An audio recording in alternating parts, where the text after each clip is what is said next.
오늘 우리가 본문의 말씀을 가지고 창세기 22장 말씀을 보았는데요. 믿음의 유산이라는 제목으로 가지 말씀을 잠시 살펴보면서 하나님의 은혜를 나누고자 합니다. 한때 우리나라의 조기 교육에 대한 열풍이 굉장히 많이 불었던 적이 있습니다.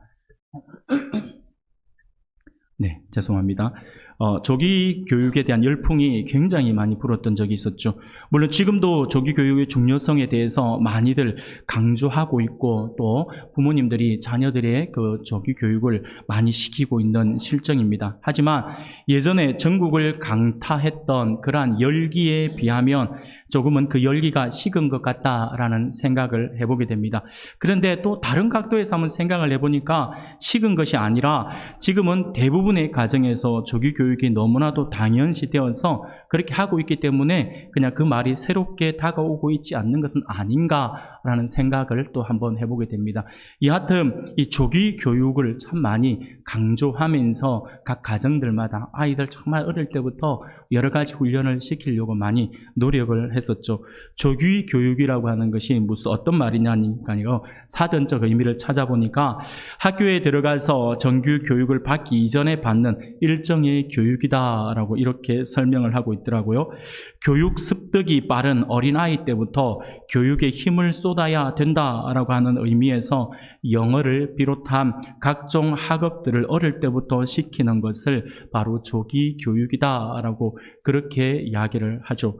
그런데 오늘날 부모님들의 잘못된 교육관을 가지고 있었던 부모님들에 의해서 또 우리 아이들이 조기 교육이라고 하는 그 미명하에 아이들이 너무 힘든 삶을 살고 있는 것도 사실입니다. 너무 어릴 때부터 그냥 학원 1개 정도 아니면 2개 정도 다니는 것이 아니라 시간을 정해가지고 막 이 시간 저 시간 차가 딱딱 와서 이 다음에 어떤 차가 와서 그 차에 차가 오고 막 그렇게 막 이 시스템이 쫙 돌아가지고 밤 늦게까지 막 그렇게 막 뛰는 아이들을 이제 본 적이 있는데 너무 힘든 거 같아요. 너무 안쓰럽고 어떤 아이들은 5개의 학원을 다닌다 하고 막 그런 이야기 들을 때면 참 많이 이 마음이 아픈 것 같다라는 생각을 해봅니다.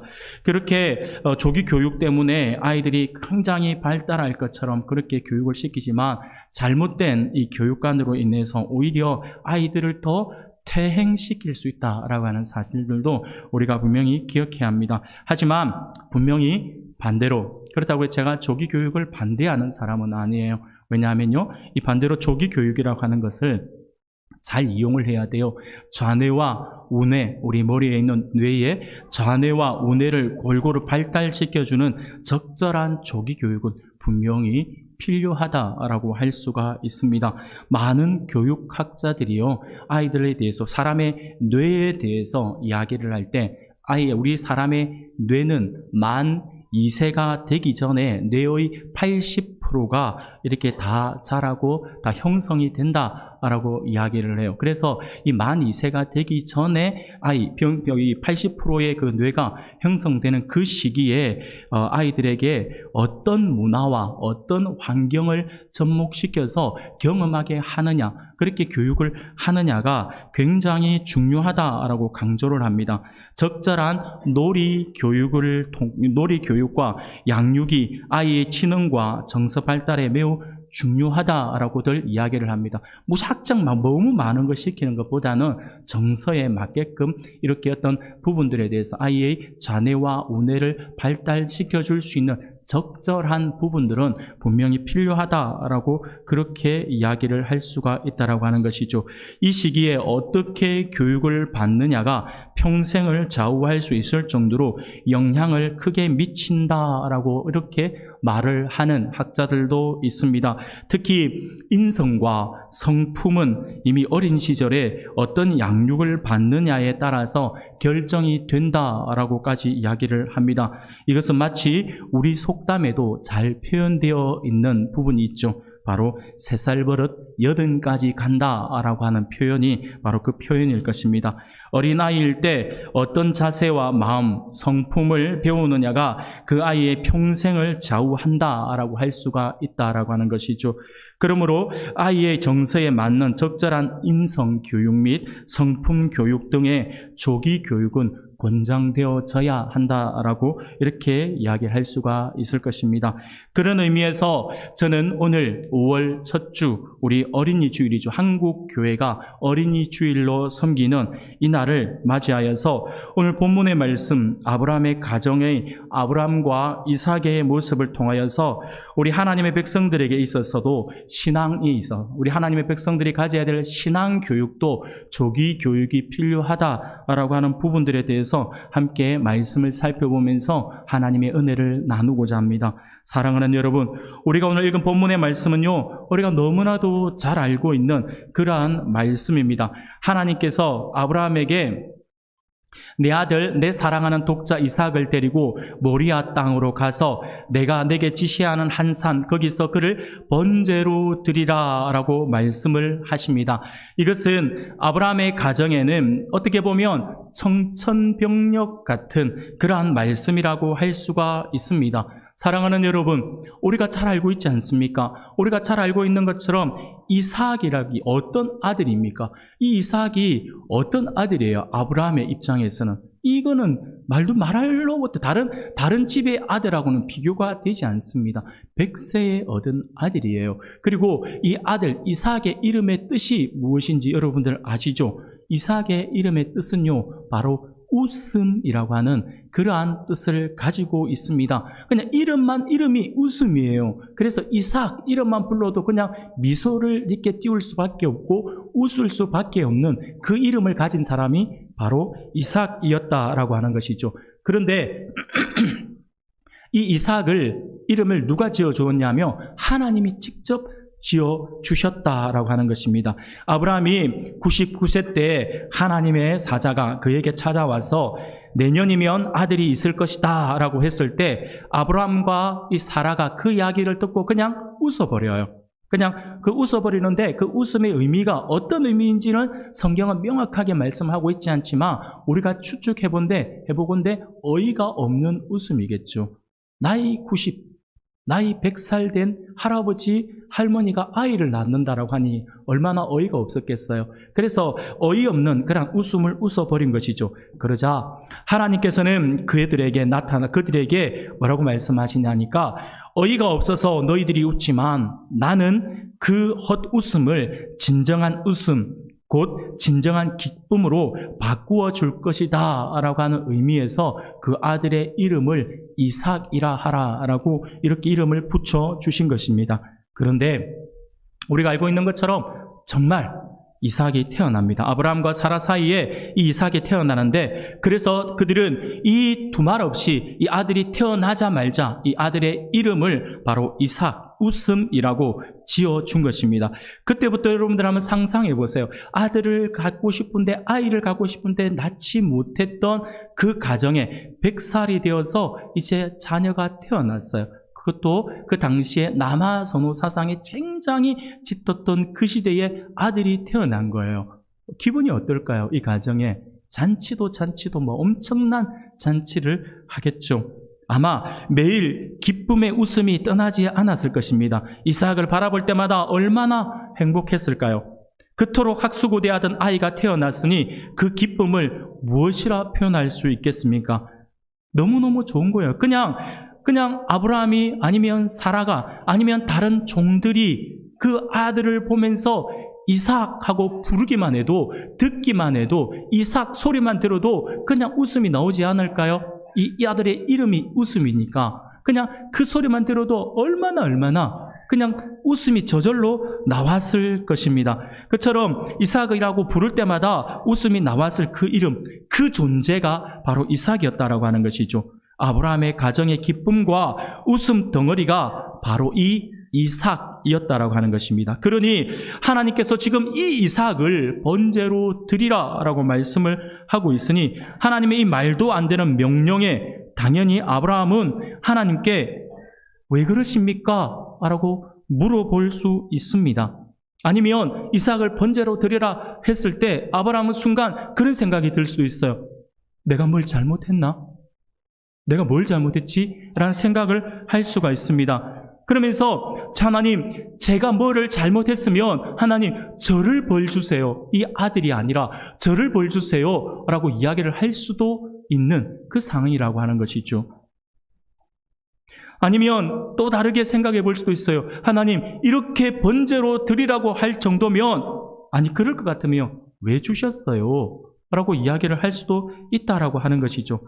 그런데 아브라함은 전혀 그런 모습을 보여주고 있지 않습니다. 오히려 아무 말 없이 다음날 일찍 하나님의 말씀을 이행하기 위해서 떠나는 아브라함의 모습을 오늘 성경의 본문의 말씀을 통해서 우리가 볼 수가 있습니다. 묵묵히 나귀 위에 안장을 지우고 두 종과 이삭을 데리고 번제에 쓸 나무를 쪼개어 하나님의 말씀에 순종하기 위해 떠나는 그 모습을 아브라함이 보여주고 있다라고 하는 것이죠. 그렇게 3일 길을 가서 모리아 산에 도착을 하게 됩니다. 그러자 아브라함은 사안을 두고 번제에 종들은 두고 번제에 쓸 나무는 아들 이삭에게 지우고 자신은 불과 칼을 들고 이삭만을 데리고 산을 오르고 있습니다. 이때 이삭이 뜬금없이 궁금해서 아버지에게 질문을 하게 되죠. 아버지, 불과 나무는 있는데 번제할 양은 어디에 있습니까? 라고 질문을 해요. 아마 우리가 모르긴 몰라도 아브라함이 이 질문을 받았을 때 기분이 어땠을까요? 가슴이 철컥 내려앉지 않았을까요? 엄청난 아픔을 갖지 않았을까요? 그러나 아브라함은 전혀 내색하지 않고 아주 태연하게 하나님께서 자기를 위하여 친히 준비하실 것이다 라고 이렇게 대답을 합니다. 이삭의 입장에서는 굉장히 이상한 대답이라고 할 수가 있어요. 아마 정상적으로 생각할 수 있는 사람들이라고 한다면 분명 지금 벌써 분위기가 심상치 않다라고 하는 것을 느낄 수가 있었을 것입니다. 갑자기 아침에 일찍 일어나서 하나님께 제사를 드려야 된다라고 하면서 기름을 뿌리는 것도 이상하고 제사 드리러 간다라고 하면서 바로 옆에 제단을 쌓고 옆에 제사를 드리는 것이 아니라 3일 길을 가서 제사를 드려야 한다라고 하는 그 모든 모습들이 이상하게 보였을 것이에요. 한번 생각을 해보세요, 여러분.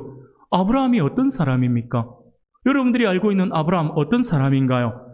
그는 가는 곳마다 제단을 쌓아서 하나님께 예배를 드렸던 예배의 사람이지 않습니까? 그런 아브라함이 하나님께 제사 드리고자 한다면 지금까지 해왔던 대로 자기 집 가까이에 평소에 드리던 그 제단에서 제사를 드리면 되는 거예요. 굳이 3일 길을 가서 제사를 드려야겠다라고 하면서 여행짐을 싸는 것 그 자체가 심상치 않는 분위기라고 하는 것이죠. 이상하다라고 생각을 할 수 있다라고 하는 거예요. 물론 거기까지는 우리가 생각할 때 그럴 수도 있겠지라고 생각을 할 수도 있어요. 아니면 아브라함이 갑자기 하나님의 지시로 특별 제사를 드리기 위해서 먼 곳으로 가야 된다라고 이야기를 하면 그럴 수도 있겠구나라고 이해를 할 수 있다라고 하는 것이죠. 그런데 여기서 이상한 것이 또 몇 가지가 더 있죠. 하나님께 제사를 드리러 가는 아브라함이 여행짐을 싸면서 제사를 드릴 때 제일 중요하다라고 할 수 있는 제물을 가지고 가지 않고 있다라고 하는 거예요. 제물을 현지 조달한다. 여러분, 이게 이해가 될까요? 아마 다른 사람, 보통 사람 같으면 현지 조달 이렇게 한다면 할 수도 있겠죠. 그런데 아브라함이 누구냐라고 하는 거예요. 아브라함은 예배의 사람이었어요. 예배의 사람이었던 이 아브라함이 하나님께 제사를 드릴 때 가장 중요한 것이 제물이다라고 하는 것을 아브라함이 모를 리가 없어요. 그러면 그 제물 드리는 것을 이미 처음부터 자기 집에 소와 양을 기를 때부터 하나님께 제사 드릴 품목으로서 아주 좋은 것들을 미리 빼어놔서 아마 그에게 연물이라든지 아니면 먹이를 줄 때도 가장 좋은 것으로 골라서 먹였을 수도 있어요. 아브라함은 충분히 그러고 남았을 사람이죠. 하나님께 제사를 드릴 때 아무거나 가져와서 제사를 드릴 수는 없다라고 여겼던 사람이 바로 이 아브라함인데, 그렇게 중요한 제사의 특별 제사라고 하는 그 제사의 제물을 현지 조달한다. 상식적으로 평소 아브라함을 아는 사람이라고 한다면 이해할 수가 없는 그러한 행동을 지금 보여주고 있다라고 하는 것이죠. 사랑하는 여러분, 제사에 필요한 불과 나무는 따로 준비를 하고 정작 하나님께 드려질 제물에 대해서는 아무렇지도 않게 생각을 하고 그냥 대충 준비했을 아브라함이 아니었다라고 하는 것입니다. 모르긴 몰라도 우리가 알고 있는 아브라함이라고 한다면 조금 전에 말씀드린 것처럼 하나님께 드려질 예물에 대해서는 가장 좋은 것으로 흠이 없는 것으로 준비를 미리미리 해두는 사람이었을 것이다라고 생각을 하게 됩니다. 그런 아브라함이 하나님께 제사를 드리겠다라고 하면서 가장 중요한 제물을 가지고 하지 않는다라고 하는 것 자체가 이상하다라고 하는 것이죠.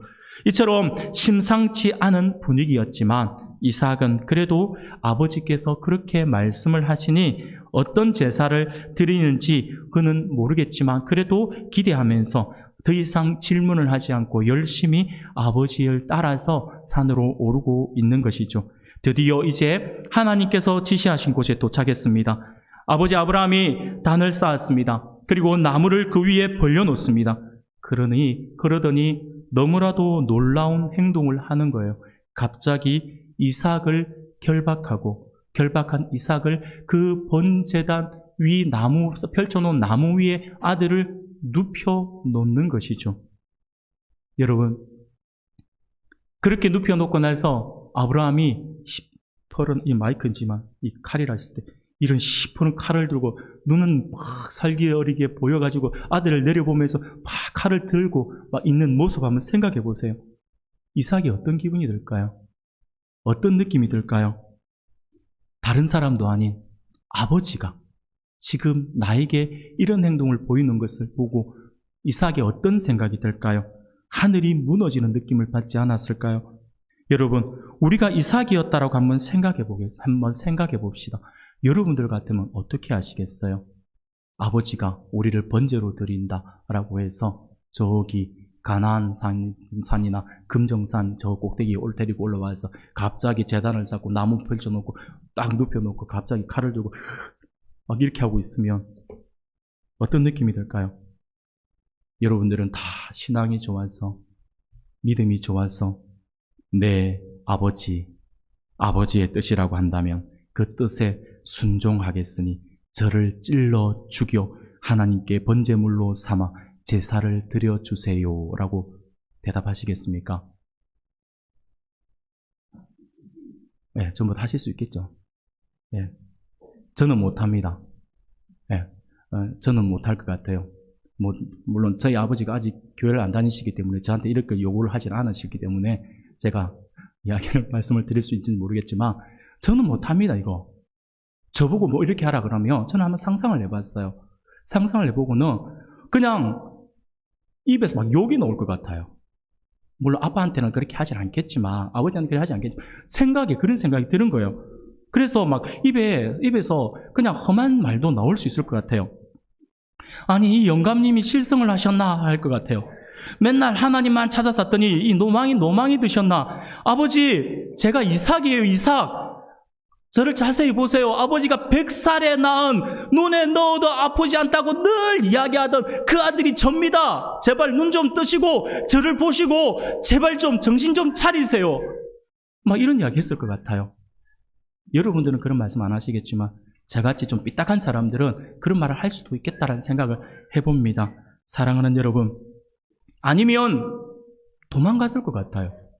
그 자리에 그냥 머물러 있는 것이 아니라 일단은 살고 보자 라고 일단 도망가서 빨리 엄마한테 가갖고 엄마 아빠 이상해요 라고 이야기를 할 것 같아요. 사랑하는 여러분, 하지만 오늘 우리에게 보여주고 있는 이삭의 모습은 어떻습니까? 이삭은 전혀 반항을 하지 않습니다. 전혀 아버지에게 불평의 말 한마디를 하지 않고 아버지가 하는 대로 순종하고 있는 이삭의 모습을 볼 수가 있더라는 것이죠. 사랑하는 여러분, 이게 어떻게 가능했을까라고 한번 상상을 해봤어요. 이게 어떻게 가능했을까요? 이삭이 이렇게 순순히 순종하는 모습을 보면서 이때 이삭이 반항할 수도 없는 그런 어린 나이였을까라고 한번 생각을 해봤어요.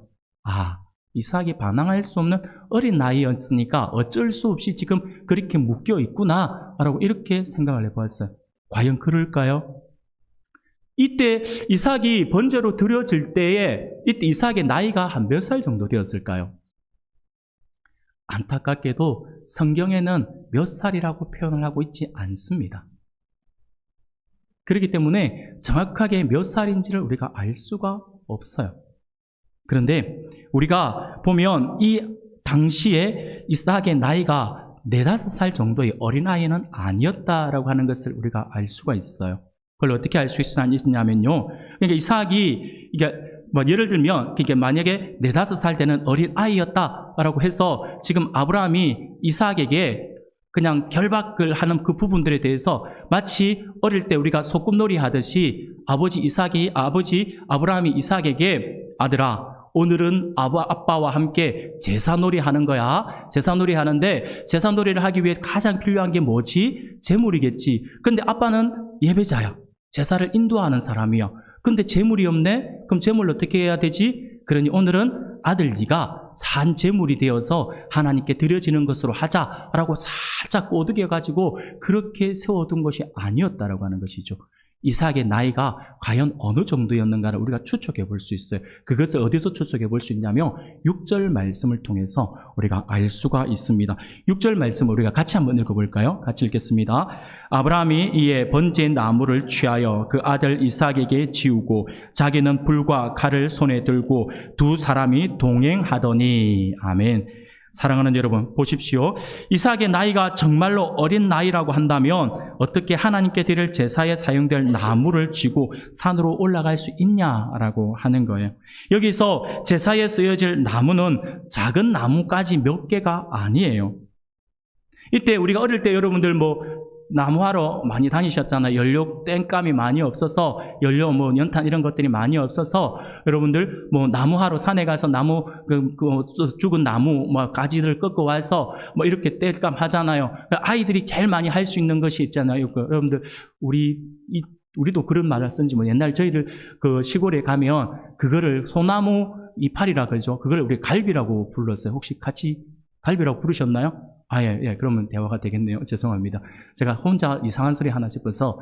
지금 갈비를 긁어서 모아서 이렇게 이삭이 짊어지고 간 게 아니라고 하는 거예요. 성경을 보면요, 번제에 쓸 나무를 쪼개었다라고 이야기를 해요. 그냥 잘라갔다, 그냥 꺾어갔다가 아니라 쪼개어갔다라고 표현하고 있다는 말은 최소한 이 나무는 장작이다라고 하는 것을 알 수가 있겠죠. 그런데 짐승을 우리가 예를 들어 손은 크니까 작은 양으로 생각해 봅시다. 양을 한 마리를 온전히 태워서 드리는 제사가 번제인데 이것을 다 태워 드릴 정도의 나무면 나무 장작 몇 개를 가지고 다 태워 드릴 수는 없어요. 이 장작이 많이 필요합니다. 한 마리를 다 그냥 굽는 것이 아니라 다 완전히 태워야 되기 때문에 이 나무는 작은 나무가 아니라 이 장작 굉장히 많은 양이다라고 하는 거예요. 여러분, 지게를 한번 저 보셨나요? 어르신들은 시골에 사셨고 다 어려우셨을 때에 그렇죠? 다 어렵게 사셨기 때문에 지게들은 다 한번 저 보셨겠죠. 저도 이게 지게를 쳐봤어요. 제가 어릴 때 나무하러 다니고 그러지는 않았어요. 제가 어릴 때 초등학교 때면 항상 이렇게 방학이 되면 시골에 갔어요. 시골에 외갓집에 가고 큰 집에 가고 이렇게 갔어요. 근데 외갓집에 가면 우리 외삼촌들이 항상 산에 나무하러 다니셨고 큰 집에 가면 사촌 형님들이 항상 나무를 하러 다니셨어요. 그러면 이따 굉장히 큰 나무들도 가져와서 내려와서 장작도 패고 그러는데 나무를 하는 삼촌이나 우리 사촌 형님들의 모습을 보면 깜짝깜짝 놀라는 게 자기 키보다 더 큰 짐을 이만큼 쌓아가지고 줄을 메어서 지게를 딱 꽂아가지고 딱 메고 벌떡 일어나서 산에서 내려오는 모습들을 보면서 무슨 생각이 들었냐면 저거 가벼운갑다. 형님들이 너무 쉽게 하니까요. 삼촌이 너무 쉽게 하니까 저거 굉장히 가벼운 것 같다 하니까 생각이 든 거예요. 그래서 저도 하고 싶었어요. 그때 제 나이가 한 5, 6학년 정도 되니까 12살, 13살 정도 되었어요. 그래서 제가 삼촌에게 삼촌 나도 한번 해볼게 라고 했어요. 삼촌이 안 돼 그러는 거예요. 그냥 한번 해보자고. 나도 이거 할 수 있다고. 내가 이래봬도 힘이 얼마나 좋은데 하면서 한번 해보자고 하니까 절대 안 된다라고 하는 거예요. 다친다라고 하는 거예요. 근데 너무 해보고 싶잖아요. 그래서 꼭 해보고 싶다고 계속해서 졸랐어요. 그랬더니 삼촌이 그럼 한번 해봐라 라고 하면서 지게에다가 나무를 쥐어줬어요. 물론 제 키만큼 이만큼 쥐어준 것이 아니라 제가 볼 때 어릴 때 생각 한 아름도 안 될 것 같아요. 그 정도의 나무를 가지고 이렇게 해서 지게에 딱 올려놓고 한번 매봐 한 거예요. 저는 삼촌이 너무 쉽게 그걸 하기에 저도 쉬울 줄 알고 딱 맸어요. 메고 나서 무릎을 딱 꿇고 벌떡 일어났다가 바로 앞으로 꼬꾸라졌어요. 그래갖고 잘생긴 코끼리 뻔했어요. 완전히 얼마나 놀랬던지 앞으로 확 쏟아지는데 깜짝 놀랐어요. 그러더니 삼촌이 얼른 잡아가지고 봐라 임마 안 된다 했잖아요. 근데 자존심 있잖아요. 그래도 남자인데. 그래갖고 아니 할 수 있다고 이번에 실수한 거라고. 그래서 다시 맸어요. 다시 매가 이번에 중심을 잘 잡아야 싶어갖고 그래서 이 지게 이 작대기가 필요하구나 싶어서 그걸 딱 짚고 그래서 제가 일어섰어요. 딱 일어섰어요. 이제 됐겠지 하는데 엄청 무겁더라고요. 근데 일어섰는데 그 다음에 문제예요. 오른발을 떼면은 지게가 오른쪽으로 넘어가고 왼발을 떼면 지게가 왼쪽으로 넘어가고 혼자서 한 5m 가는데 이렇게 가고 삼촌이 뒤에서 하고 딱 잡고는 얼른 빼고는 빼라 그냥 따라온나 해가 삼촌이 그냥 메고 오셨던 기억이 납니다. 사랑하는 여러분, 당시에 제가 12살, 13살 정도의 나이라고 했잖아요. 그 나이에 저는 빈 지게조차도 중심을 잡기가 힘들었어요. 근데 우리 형님들은 또 그 나이에 또 잘했다 하더라고요. 근데 여러분 생각해 봅시다. 이삭이 그러면 어릴 때부터 나무찌개를 많이 져봐가지고 이렇게 어린 나이에도 불구하고 이 나무찜을 졌을까요? 이것도 한번 생각해 봐야 되겠죠. 과연 그랬을까요? 아니에요. 이삭이 어떤 아들인데요? 100살의 어떤 아들. 눈에 넣어도 아깝지 않은 아들이 이삭이잖아요. 얼마나 애지중지했는데요. 어느 정도 애지중지했냐니까 그의 또 다른 배다른 형님이 있잖아요. 이스마엘이 이삭을 희롱하는 사건이 벌어져요. 벌써 어릴 때 희롱하는 사건이 벌어지니까 집안이 발칵 뒤집어지잖아요. 그래서 종아리를 친다든지 혼을 낸 것이 아니라 한 번 희롱한 것으로 인해서 어떻게 됩니까? 이스마엘과 그의 엄마 하갈이 집에서 쫓겨난다니까요. 그만큼 귀한 어디 눈에 넣어도 아깝지 않은 나의 귀한 아들을 희롱하느냐 해가지고 그것도 어쨌든 이스마엘도 자기 아들이잖아요. 근데 쫓아버리잖아요. 그 장면 하나만 보더라도 이삭이 어느 정도로 애지중지하면서 키워졌는지 알 수 있어요. 그런 이삭이 지게를 졌다. 말이 안 되는 거예요. 아브라함 집에 종이 몇 명인데요. 군사로 쓸 수 있는 종만 해도 318명이나 되는데 지게 질 사람이 없어서 이삭이 지게를 졌겠습니까? 그러면 상상을 해볼 수 있겠죠. 이삭이 재물 하나를 태워줘 죽일 수 있는 장작을 치고 산에 올라갈 수 있다. 그때 이삭의 나이 최소한 저의 기준으로 볼 때는 12살 이상은 되었다라고 하는 것이죠. 최소 나이 추측해보면 15살에서 17살 학자들은 한 17살 정도로까지 추측합니다. 근데 최소 단위로 해서 제가 최소로 생각해서 15살만 한번 생각해 봅시다. 15살이에요. 자, 그러면 아주 어려운 질문을 하나 하겠습니다. 이삭의 나이 15살이면 아브라함은 몇 살일까요? 어렵습니까? 그렇죠. 100살이 낳았잖아요. 115살이에요. 그러면 조금 더 어려운 문제로 가겠습니다. 115살 할아버지와 15살 청소년이 달리기 하면 누가 빠를까요? 이게 모르죠. 모릅니다. 이건 제가 그냥 추측한 겁니다. 갑자기 그렇죠. 이렇게 아브라함에게 이게 달리기에 DNA가 있어가지고 더 빠를 수도 있어요. 근데 우리가 상식적으로 볼 때는 그렇다라고 하는 거예요. 여러분, 모든 조건에서 이삭이 도망갈 수도 있고 피할 수도 있고 할 수 있는 나이였다라고 하는 거예요. 그럼에도 불구하고 이삭이 꼼짝하지 않고 그 어떤 반항도 하지 않고 지금 순종을 하고 있다라고 하는 거예요. 사랑하는 여러분, 여기서 아주 중요하게 우리가 눈여겨보아야 될 부분이 있어요. 그게 뭐냐면 어떻게 어린 소년 이삭이 이런 신앙을 가질 수 있었냐라고 하는 거예요.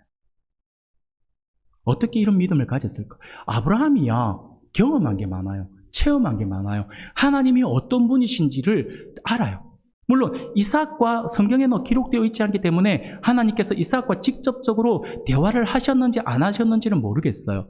근데 아브라함은 하나님이 직접 대화를 하시면서 가는 길을 일러주시면서 위기 때마다 하나님께서 개입하시고 그를 살려주시는 분이 하나님이시잖아요. 하나님을 체험하는 신앙을 가졌어요. 그렇기 때문에 아브라함은 모르겠어요. 근데 이삭이 어떤 이런 신앙을 가질 수가 있었냐라고 하는 거예요.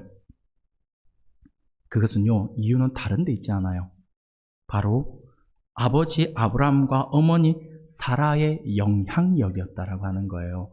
가정에서 엄마 아빠가 신앙이란 어떤 것인지를 보여준 거예요. 그것을 보고 배운 것이 바로 이삭이었다라고 하는 것이죠. 부모님을 통해서 보고 배운 믿음, 바로 그것이 이삭의 믿음이었습니다. 사랑하는 여러분, 저는 신앙은 보고 배우는 것이라고 생각을 합니다. 믿음은 무조건 믿어야 한다라고 강요해서 생기는 것이 절대 아닙니다. 그래서 바울도 에베소서 2장 8절에서 이렇게 말씀을 해요. 너희가 그 은혜를 인하여 믿음으로 말미암아 구원을 얻었나니 이것이 너희에게서 난 것이 아니요 하나님의 선물이다라고 말씀을 하고 있습니다. 믿음은 하나님의 선물이다라고 하는 것이죠. 그렇게 하나님의 선물로 믿음이 우리에게 주어졌어요. 그래서 하나님의 영이 우리가 예수님을 고백할 때 하나님의 영이 우리 안에 계시면서 우리에게 믿음이 생기게 만들어 준다라고 하는 거예요. 그런데 그 믿음을 키우는 것은 누구의 몫이냐면 각자 개인의 몫입니다. 이 믿음을 내가 사장시킬 것이냐 아니면 키울 것이냐 라고 하는 것은 우리에게 달려 있어요. 믿음을 키우는 것은 우리의 힘이라고 하는 것이죠. 우리가 믿음을 키워나가는 것은 먼저 말씀을 듣고 그 말씀을 먼저 아는 사람들의 삶을 보고 배우면서 내 안에 감동을 받게 되고 또 내 안에 은혜가 있어야 된다고 하는 것이죠. 그래서 나도 그렇게 살아야지 하고 하는 노력을 갈 때 우리가 가지고 있는 그 믿음이 더 자란다라고 하는 거예요. 사랑하는 여러분, 예배도 마찬가지예요. 소신자들이 처음 교회 왔을 때 예배 시간에 하나님을 만나고 하나님의 은혜를 경험하고 막 그렇게 해서 은혜가 되어서 와서 앉아 계실까요? 아니에요. 그냥 전도한 사람과 정이 못 이겨서 와서 앉아 있어요. 그런데 앉아 있으니까 차츰차츰 늘어나는 거예요. 말씀이 들려지기 시작하고 그러면서 성도들이 하는 모습들을 보면서 따라하려고 하다 보면 나도 모르게 신앙이 점점 자라가고 있다라고 하는 것이죠. 사랑하는 여러분, 이처럼 아브라함과 사라 부부는요, 이삭에게 있어서 살아있는 신앙 교육을 어린 시절부터 하면서 양육을 했을 것입니다. 아브라함은 아들 이삭에게 해줄 이야기가 참 많았을 것 같아요. 하나님께서 우리를 여기까지 인도해 주셨고 바랄 수 없는 중에도 하나님을 믿고 순종했더니 100살에 네가 태어났어 라고 이야기를 해줄 것 같아요. 그러니 너도 하나님을 믿고 절대 순종하며 살아야 된다 라고 이야기를 주었을 것 같아요.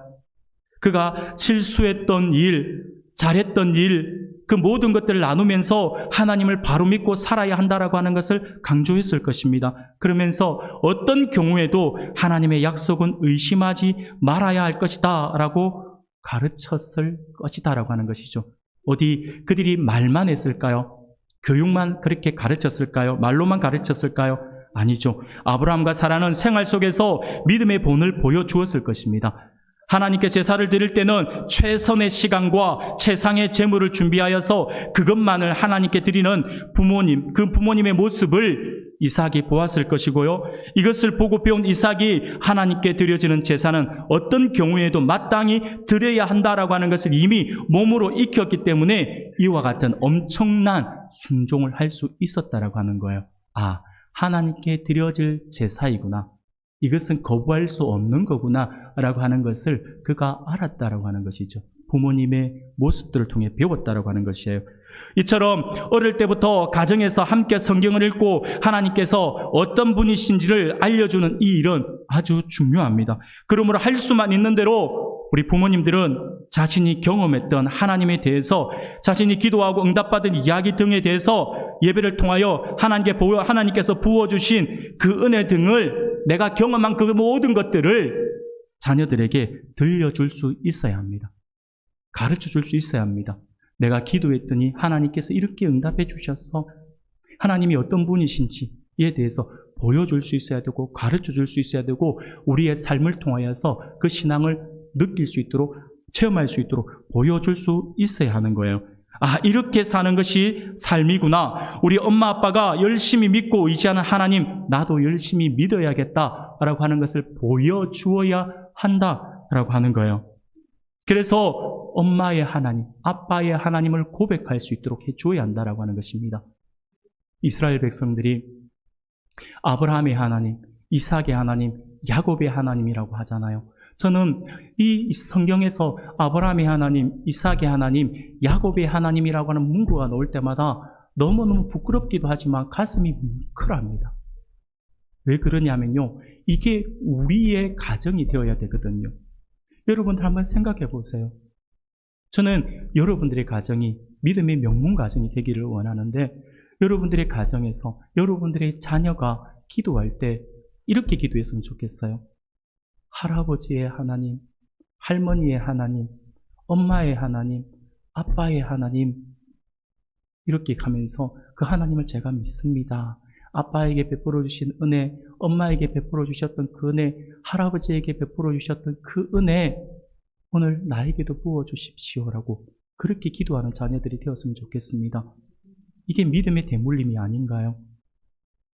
그런데 자녀들이 아빠의 하나님, 아니 안 믿는 것 같아요. 엄마의 하나님 안 믿는 것 같아요. 한 번씩 하다 그런 이야기를 들어요. 아이들을 교육하다 보면 목사님의 말씀을 들으며 하나님이 계신 것 같은데 집에 가서 보면 엄마 아빠를 보면 하나님 안 계신 것 같아요 할 때가 있어요. 제가 가슴이 너무 시려요. 저도 솔직히 저희 아들 경찬이가 어떤 생각을 할지, 어떤 마음을 먹을지 참 많이 무서워요. 사랑하는 여러분, 우리 모두 노력해야 되겠습니다.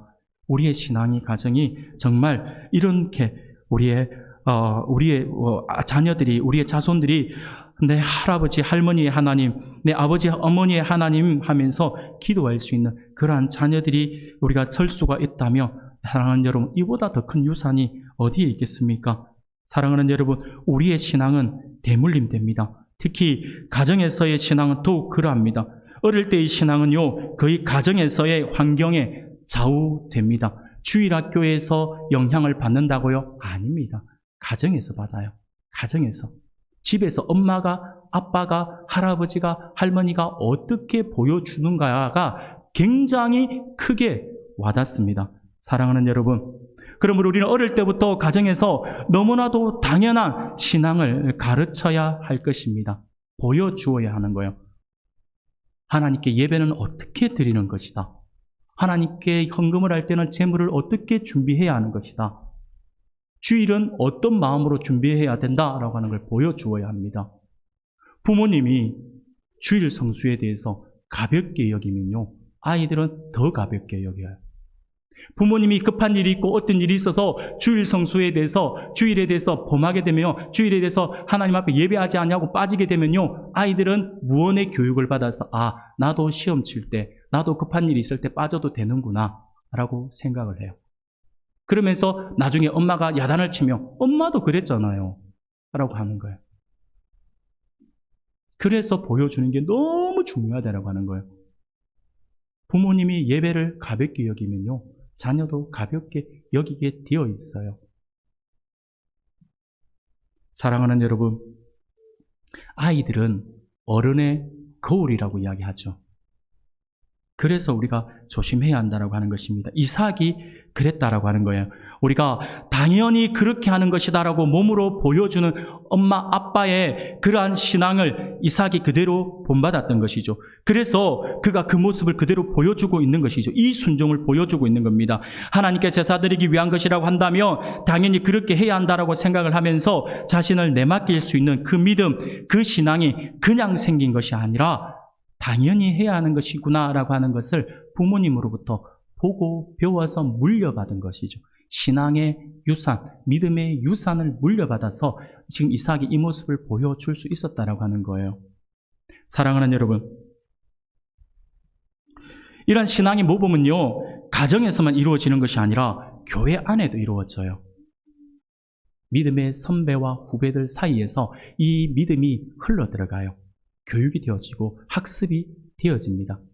제가 예전에 교육 전도사 시절에 한 교회에 있었어요. 용호동에 있는, 이런 말씀드려도 되겠네요. 용호동에 있는 용산교회라고 하는 교회에서 6년간을 섬겼던 적이 있습니다. 그런데 이 용산교회에서는, 교회는 장로님들이 여러 분이 계셨는데, 그 가운데 지금은 소천하고 안 계시지만, 한 분 장로님이 아직도 기억납니다. 물론 다 기억나요. 기억나고 다 이렇게 하신 부분들에 대해서 하나하나가 다 기억이 나는데 한 부분에 대해서 말씀을 준비하다 보니까 생각이 나서 잠깐 소개해 드릴게요. 이 한 장로님이 계신데 이 장로님이 뭐 젊었을 때 좀 일을 더 다르게 일을 많이 하셔가지고 어느 정도 재산이 좀 있어요. 그런데 굉장히 검소하게 생활을 하시는 거예요.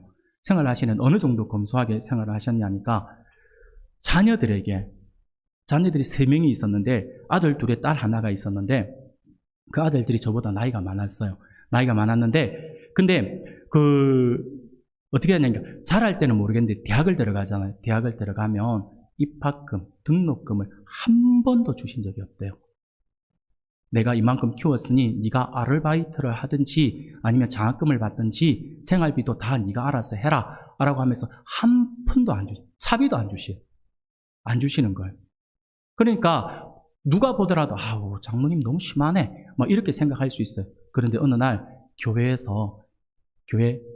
봉고를 한 개 더 사야겠다, 한 대 더 사야겠다 라고 하면서 당회에서 이야기 나와서 차를 한 대 더 사야겠습니다 라고 이야기 나오니까 장모님이 갑자기 목사님 그 차 제가 하겠습니다 라고 하고는 그 다음날 바로 그 매장에 가서 그 차를 한 대를 바로 계약을 하고 일시불로 계약을 하고 몇 주 뒤에 그 차가 나왔어요.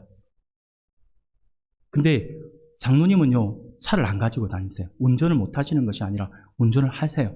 근데 차를 안 가지고 다니세요. 그러면서 하시는 말이 내 2다리가 하나님 주신 2다리가 튼튼하고 버스도 있고 그리고 뭐 대중교통도 많은데 굳이 기름도 안 나는 나라에서 차를 왜 필요하냐 하라고 하면서 차를 안 타고 다니시는 분이 교회에서 필요하다 하니까 성도들이 편하게 다니는 게 있어야 된다라고 해서 그것을 일시불로 바로 계산을 하시더라고요.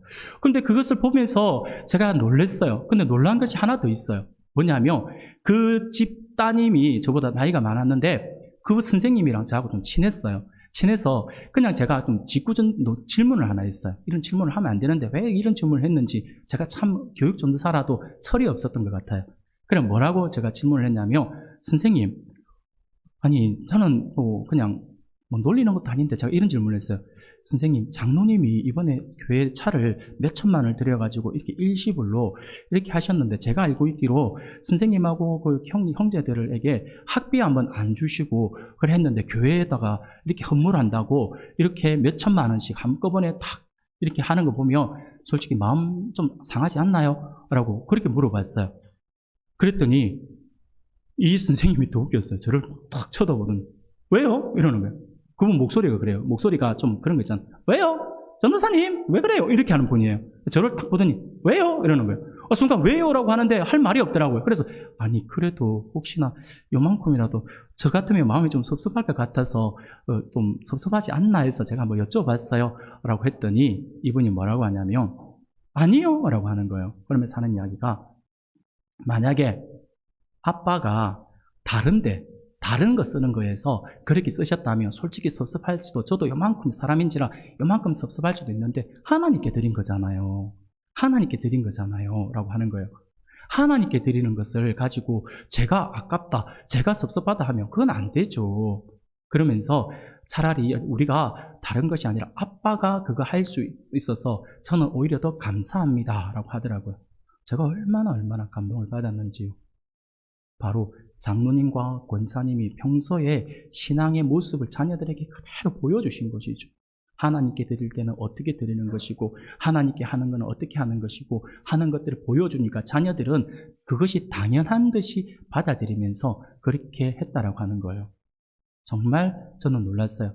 그리고 이 용산교회에서 또 제가 하나 경험을 한 게 있어요. 경험을 한 게 있는데 교회에서 제가 6년 정도를 있다 보니까 여러 가지 경험들을 많이 했는데 교회에서 어느 날 작은 바자회 같은 걸 했어요. 바자회 같은 걸 하는데 이 바자회를 할 때 이제 작은 물건들을 가지고 오잖아요. 가지고 오면 안 쓰는 것들 가지고 와서 좀 나누고 가격 싸게 해서 막 저렴하게 하고 막 이렇게 해서 나누어 주잖아요. 그렇게 하는데 그때 저희들이 신혼 때이고 우리 아들이 막 태어난 지 얼마 안 됐을 때예요. 얼마 안 돼서 그래서 바자회를 한다 그러길래 저도 이제 한번 뒤다봤어요. 보면서 이렇게 보고 저리 보고 하면서 제가 당시 청년들을 맡았거든요. 그래서 한 청년의 엄마가 그 총 담당을 하고 계시길래 제가 가서 집사님에게 집사님 혹시 우리 성도님들 가운데 아이들 옷 그거 좀 작아서 못 입는 거 나온 거 있으면 좀 괜찮은 거 있으면 저한테 좀 갖다 주세요. 우리 아들 좀 보니까 아이들은 새 거 사줄 필요가 없는 것 같아요. 금방 쑥쑥쑥쑥 자라니까 이 작은 거 이런 거 하나 해가지고 또 입히면 또 그 다음 자라면 또 해주고 하면 좋을 것 같아서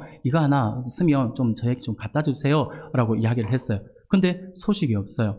그래서 다음에 말이 없어요. 근데 그 한 다음 날인가요? 뭐 한 며칠 뒤에 있다가 집사님이 집으로 찾아온 거예요. 찾아와서 한다는 이야기가 그러면서 뭔가를 하나 봉투를 하나 내밀어요. 내미는데 보니까 너무 미안한 거예요.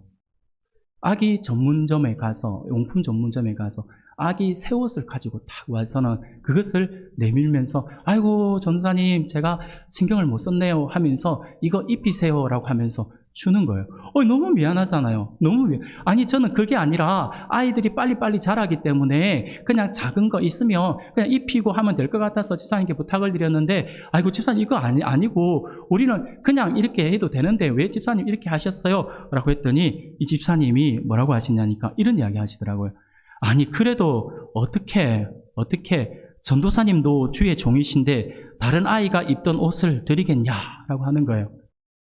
몰랐음을 모를까 저는 신앙을 그렇게 배우지 않았습니다 라고 이렇게 이야기를 하더라고요. 와 그러니까 너무 미안한 거예요. 너무 미안한 거예요. 근데 그 다음날 되어서 다른 집사님이 또 뭔가를 가지고 오신 거예요. 가지고 오셨는데 뭘 가지고 오셨냐 역시 또 아기 집사님이 아니고 이번에는 딸이 가져왔네요. 딸이 아기 용품점에서 이 나무 원목 의자 있잖아요. 의자를 새 걸 하나 사가지고 온 거예요. 그러면서 하는 이야기가 엄마가 저희 집 아들 경찬이가 생각나서 하나 사서 갖다 놨으니까 저보고 가지고 가라 해서 갖고 왔다라고 하는 거예요. 너무 미안해가지고 저하고 제 아내가 뭐라고 했냐면 앞으로 우리가 뭔가 필요해도 앞으로는 뭔가 필요하다 이게 있으면 좋겠다 말하면 안 되겠다 그러면 우리가 더 좀 미안할 것 같다라고 했던 기억이 나요. 그것을 가져오더라고요. 근데 더도 제가 감동을 받았다고 해야 되나요? 더 놀라운 것은 뭐냐면 부모님으로부터 그것을 보고 배운 아이들이에요. 이 아이들이 어떻게 하냐니까 제가 청년들 담당했다 했잖아. 20대 초반의 아이들이 어떻게 했냐니까 엄마가 그랬다 했잖아요. 아이가 생각나서 사가와서 이렇게 했다잖아요. 이 아이들이 지나가면서 집에 뭔가를 사가와서 집에 문고리에다 걸어놓고 가요. 그러면서 문자를 남겨요. 전도사님 지나가다가 아기 양말이 너무 이뻐서 이거 하나 사왔어요. 전도사님 경찬이 신기세요. 해봤자 500원짜리잖아요. 해봤자 500, 두 개만 1,000원. 막 이런 거를 가지고 오는데, 너무너무 제가 놀랬어요. 그러니까 엄마가 보면서 막 그런데 이 아이들이 이제 졸업을 하고, 뭐 이렇게 취업을 하고, 또 아르바이트를 해서 월급을 받잖아요. 그 어느 날 저한테 전화가 와요. 전도사님 몇 월 며칠 날 시간 좀 비워두세요. 라고. 왜? 그랬더니, 전도사님이랑 사모님이랑 경찬이하고 같이 식사해요. 왜? 네가 왜? 내가 사줘야지. 네가 왜? 아니요, 전도사님 저 오늘 월급 받았어요. 이러는 거예요. 월급 받았다고 전도사님 식사 대접해야 된다고 하는 거예요. 그래서 에이 말도 안 해서 얼마나 지금 화나봐 얼마나 받는다고 하지마 됐다. 온나 목사님이 전사님이 맛있는 거 사줄게 라고 했더니 하는 이야기 아니요 그렇게 하는 거 아니라고 배웠어요. 월급 받아서 그렇게 하는 게 아니고 내가 대접해야 된다라고 하는 걸로 저는 그리 배웠기 때문에 저는 해야 됩니다 라고 하는 거예요. 그런데 더 놀라웠던 건 뭐냐면요. 선배들이 하는 모습을 그대로 보고 배우더라니까요. 어린 아이 하나가, 청년 하나가 저한테 와서 하는 이야기가 전도사님 저도 빨리 아르바이트도 하든지 뭔가 일을 했으면 좋겠어요. 이러는 거예요. 그래서 왜? 뭐 돈이 급하나? 뭐 급한 일이 있어? 라고 했더니 하는 이야기가 저 아이도 정확하게 기억이 나요. 이 아이가 뭐라고 하냐면 선배들이, 형님들이, 누나들이 자기가 아르바이트에서 월급 받았다 해서 전도사님에게 식사 대접하는 모습이 너무 부러웠어요. 너무너무 부러웠어요. 저도 빨리 월급이라고 하는 걸 받아서 전도사님 식사 대접하고 싶고 이러는 거예요. 아이고, 제가 쓸데없는 소리 하지 말라고. 어디서 됐다고. 네가 그렇게 하면 전도사님 너무 부끄러워진다고 하지 마라. 했더니, 이러더니 가더니 얼마 뒤에 아르바이트를 하는 거예요. 피자 있잖아요. 여러분 유명한 피자헛. 피자헛에서 일을 하더니 거기서 월급 받았다고. 거기는 직원들에게 50% 할인권을 한 번씩 주거든요. 저보고 또 피자 좋아한다고 불러가지고 제가 살이 좀 쪘잖아요. 여러분들 보시기에 뭐 딱 좋다 그런 이야기 하지 마시고요. 제가 살쪘어요. 왜 살찐 줄 아세요? 피자 많이 먹었어요. 이때 아이들이 정말 피자 많이 그냥 월급 받았다고 가자 해가지고 가고 제가 쓰지를 않았다니 못 쓰게 하더라니까요. 부모님들을 보고 그대로 보고 따라하더라니까요. 선배들을 보고 그대로 따라하더라니까요. 사랑하는 여러분, 신앙은 대물림 되는 거예요. 믿음은 대물림 되는. 제가 여러분들에게 이런 대우를 받았습니다라고 하는 것들을 이야기하고 자랑하고 싶어 하는 것이 아니라 신앙이라고 하는 것이 그렇다라고 하는 거예요. 그렇게 대물림 되고 있더라고 하는 겁니다. 사랑하는 여러분, 전에도 한번 말씀을 드린 것처럼 교회에서 새가족이나 신앙이 옅은 사람들이 누구의 영향을 가장 많이 받는 줄 아세요? 우리가 가장 쉽게 생각할 때 교회에 와서 누구의 영향을 받냐 할 때 목회자의 영향을 가장 많이 받는다라고 생각할 수 있어요. 아닙니다. 목회자의 영향 받지 않아요. 사람들은, 성도들은요, 항상 생각할 때 목회자는 목회자라고 생각을 해요. 그러면 누구의 영향을 받냐라고 하면요, 성도들의 영향을 받아요. 바로 교회 장로님, 권사님, 집사님들, 나보다 먼저 된 신앙인들을 보고 그들을 기준으로 삼아서 따라해요. 그들이 교회를 섬길 때 어떻게 섬기느냐를 보고 따라하고요. 그들이 주일을 예배를 어떻게 여기느냐에 따라서 따라하고요. 그들이 목회자를 어떻게 대하느냐에 보고 따라해요. 그대로 따라합니다. 그게 흘러 들어간다라고 하는 거예요. 그래서 먼저 된 자가 그만큼 어렵다라고 하는 것이죠. 사랑하는 여러분, 아무쪼록 오늘 말씀을 우리가 기억할 수 있기를 바랍니다. 우리의 자녀들에게 그리고 우리의 손자, 손녀들에게 어릴 때부터 믿음의 씨앗을 뿌려줄 수 있기를 바랍니다. 우리의 자녀들에게 믿음의 유산을 남겨줄 수 있기를 바랍니다. 그러기 위해 할 수만 있다면 은혜의 자리에 함께 나올 수 있기를 바랍니다. 예배를 드릴 때 은혜 받는 자리에 너는 집에 있어라 하지 마시고 할 수 있으면 같이 나오셔야 해요. 같이 나오셔야 돼요. 나 혼자만 은혜 받아서 가정이 변할까요? 안 변합니다. 힘들어요. 은혜 받을 때 같이 은혜 받아야죠. 같이 공감대를 형성하셔야죠. 그래서 예배할 때, 예배하는 자리에 함께 나올 수 있으면 함께 나와야 한다라고 하는 것이죠. 그래야지만 은혜를 같이 누리는 은혜의 가정이 될 수 있고요. 회복의 은혜를 누리게 된다라고 하는 것입니다. 사랑하는 여러분, 우리가 엄청난 재산은 물려주지 못해도 우리에게 있는 것, 곧 믿음의 유산만큼은 꼭 물려줘야 되지 않겠습니까? 여러분, 오늘 어린이 주일을 우리가 맞이하여서 하나님께서 아브라함과 이삭 부자를 통하여서 우리에게 주시는 귀한 말씀을 우리가 기억해야 합니다. 우리는 어릴수록 더욱더 신앙 교육을 해야 합니다. 믿음의 유산을 물려주어야 한다라고 하는 것이죠. 10억, 20억의 재산을 물려주기 위해 노력하는 것보다 그것과 비교할 수 없는 하나님을 향한 신앙, 하나님을 향한 사랑, 그것을 유산으로 물려주셔야 한다라고 하는 것입니다. 그것이 우리의 자녀를 살리는 길이고 우리의 교회의 미래를 준비하는 사역임을 기억할 수 있기를 바랍니다. 아무쪼록 오늘 아브라함과 이삭의 모습을 통해 보여주는 믿음의 가정에서 대물림되어 이어지는 온전한 믿음의 유산을 기억하셔서 온전히 하나님만 예배하는 가정이 되고 귀한 믿음의 유산을 자녀들과 자손들에게 물려주어 하나님의 아브라함의 가정처럼 믿음의 명문 가정을 세워 나갈 수 있는 우리 성도님들이 다 되시기를 주님의 이름으로 축원합니다. 아멘.